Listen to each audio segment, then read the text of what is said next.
अस्सलामुअलैकुम स्टूडेंट्स, आज हम एक्सरसाइज 3.4 का क्वेश्चन नंबर 7 करेंगे। अब मैंने आप लोगों को पीछे अगर आप लोगों ने मेरी एक्सरसाइज देखी हो, मेरी वीडियोस देखी हो, तो उसमें मैंने इस तरह की एक क्वेश्चन करवाया था, लेकिन वो डायरेक्टली प्रोपोर्शन का था और ये है इन्वर्सली प्रोपोर्शन का।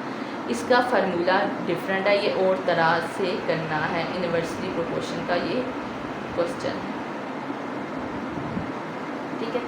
इसमें हमें एक्स वाई की वैल्यू दी हुई है, इसी तरह x ratio y, x ratio y, x ratio y तीनों पे लिख देते हैं, क्योंकि तीन हमने फाइंड आउट करना है, 1, 2 और 3, ठीक है।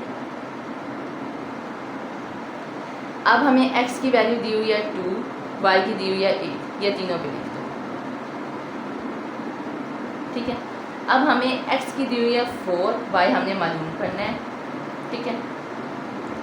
फिर हमें वाई की दी हुई है, एक्स हमें मालूम करना है, फिर हमें एक्स की दी हुई है, वाई हमें मालूम करना है, ठीक है। यहाँ तक चीज़ समझ आ गई।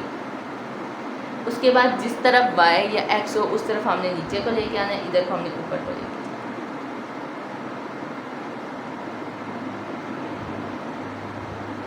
ठीक है। अब हमने ये क्या करना है,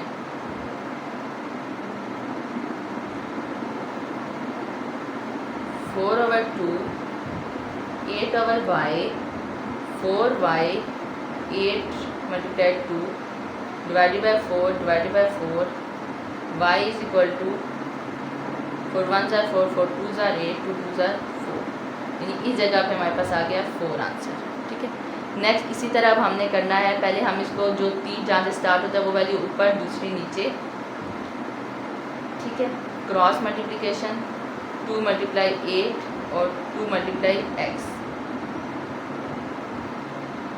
2x divided by 2 divided by 2, 2 8 जा 16, यानी 8 हमारे पास आंसर आ गया, ठीक है। इसी तरह अब हमने थर्ड करना है, 6 over 2 8 over y, cross multiplication 6 multiply y is equal to 8 multiply 2, 6y is equal to 8 2 जा 16 डिवाइडेड बाई 6 डिवाइडेड बाई 6, तो हमारे पास क्या आएगा, 2 3 जा 6, 2 8 जा। बच्चों इसी का जो सेकंड पार्ट है वो सेम इसी तरह का क्वेश्चन है, आप लोगों ने खुद करना है। अगर कोई चीज़ समझ नहीं आती तो आप मुझे कमेंट करिएगा, मेरी वीडियो को शेयर करें, मेरे चैनल को सब्सक्राइब करें। अगर सेकंड पार्ट आपको समझ नहीं आता वो फिर आप मुझे कमेंट करके बताइएगा, तो मैं आपको समझा दूँगी। ओके, थैंक यू स्टूडेंट्स, अल्लाह हाफिज़।